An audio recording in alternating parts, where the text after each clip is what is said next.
दोस्तों, चाहे आपका पासपोर्ट पहले से ही बना हुआ है या पासपोर्ट आपको अब बनवाना है, दोनों ही स्थितियों में आपको पासपोर्ट से जुड़े ये 3 नए नियम जरूर जान लेने चाहिए। सरकार की तरफ से नियमों में बदलाव किया गया है। पहला नियम तो देखिए, अब पासपोर्ट बनवाने के लिए डिजी लॉकर का इस्तेमाल करना जरूरी होगा। ये नियम उन लोगों के लिए है जो पासपोर्ट के लिए अप्लाई करना चाहते हैं। तो फर्जीवाड़े पर रोक लगाने के लिए सरकार की तरफ से पासपोर्ट के नियम में यह बदलाव किया गया है। अब आपको पहले अपने डिजी लॉकर पर अकाउंट बनाना होगा, उसके बाद सारे दस्तावेज यानी कि डॉक्यूमेंट्स उस पर अपलोड करने पड़ेंगे। फिर आप ऑनलाइन ही passportindia.gov.in पोर्टल के जरिए अपने पासपोर्ट के लिए अप्लाई कर पाएंगे, ठीक है ना। यहाँ पर यह छूट दी गई है कि पासपोर्ट अप्लाई करने के लिए किसी भी तरह के हार्ड कॉपी की या फोटोकॉपी की डॉक्यूमेंट्स की जरूरत नहीं पड़ेगी। सारा काम अब डिजिटली हो सकेगा। चलिए दूसरा बड़ा अपडेट देखिए, जल्द मिलेंगे अपग्रेडेड चिप वाले ई पासपोर्ट, जिनमें आपको 41 एडवांस फीचर मिलेंगे और अब आप भारतीय पासपोर्ट के जरिए दुनिया के 140 देशों में ट्रेवल कर पाएंगे। सरकार के प्लान के मुताबिक अगले 2 महीने में भारतीय लोगों को ई पासपोर्ट चिप वाले मिलना शुरू हो जाएंगे। और देखिए दोस्तों, इन ई पासपोर्ट से आपको कई ज्यादा बेनिफिट होंगे। अगर आपके पास पहले सिंपली कागज वाला बुकलेट वाला पासपोर्ट है, तो भी आप कैसे ई पासपोर्ट में कन्वर्ट करा पाएंगे 2 महीने बाद, ये भी मैं आपको डिटेल बताऊंगा आगे। लेकिन फिलहाल देखिए, आप पुराने पासपोर्ट और नए ई पासपोर्ट में आपको क्या क्या फायदे मिलेंगे। पुराने पासपोर्ट में कौन कौन से डेटा होते हैं, अंगूठे का निशान, फोटो, नाम, जन्म तारीख और अन्य दस्तावेज की डिटेल होती है, राइट। लेकिन ई पासपोर्ट में फोटो के साथ साथ आपकी सारी उंगलियों के फिंगरप्रिंट जैसे आधार कार्ड में होते हैं ना, वैसे ही आपका चेहरा,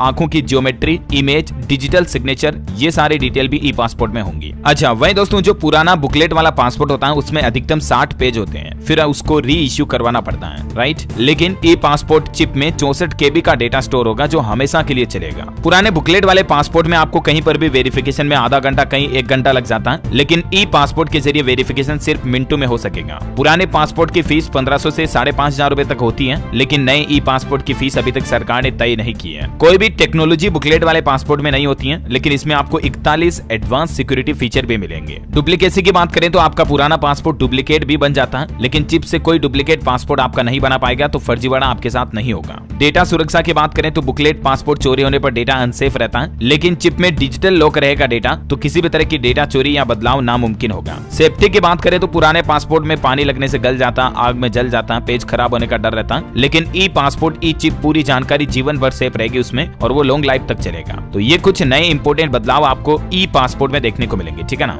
अच्छा, कुछ और इसके फायदे होंगे, जैसे अगर कोई हमशक्ल वाला व्यक्ति है तो सिस्टम ये ई पासपोर्ट का तुरंत पकड़ लेगा। विदेशी चिप रीडर से भी पासपोर्ट की टेस्टिंग जारी है। अच्छा, एक सबसे इंपॉर्टेंट बात ये दोस्तों कि अगर आपके पास पहले से ही पासपोर्ट बना हुआ है तो आपको ई पासपोर्ट कैसे मिलेगा। तो देखिए, PSP 2.0 लॉन्च होने के बाद जो भी पासपोर्ट बनेंगे, एक तो नए वाले सारे पासपोर्ट चिप वाले ही आएंगे, ठीक है। यदि पुराने बुकलेट खाली हैं तो भी तय केंद्र पर पुराना पासपोर्ट जमा करा करके नए अप्लाई कर सकेंगे। अगर आपका पासपोर्ट एक्सपायर हो चुका है, आप उसको रिन्यू करवाओगे तो जो नया पासपोर्ट आएगा वो ई पासपोर्ट ही मिलेगा। और अगर आपके पास बिना एक्सपायर वाला भी पहले से बुकलेट वाला पासपोर्ट बना हुआ है तो भी उसे आप अपने नजदीकी किसी भी पासपोर्ट सेवा केंद्र पर जाकर या पोस्ट ऑफिस पर जाकर बदलवा सकेंगे। पुराने पासपोर्ट को जमा करवाकर नया ई पासपोर्ट इश्यू करवा सकेंगे, ठीक है ना। तो ये कुछ पासपोर्ट को लेकर अहम बड़े बदलाव, न्यू रूल्स एंड रेगुलेशंस आपको जरूर जानने मिले होंगे। और भी आपके मन में कोई सवाल है तो कमेंट करके पूछेगा। इस वीडियो को लाइक करना, ज्यादा से ज्यादा अपने दोस्तों के साथ शेयर करना, DLS न्यूज चैनल को सब्सक्राइब करके बेल आइकन जरूर दबा देना, ऐसी ही महत्वपूर्ण जानकारियों से अपडेट रहने के लिए। जय हिंद, जय भारत, वंदे मातरम।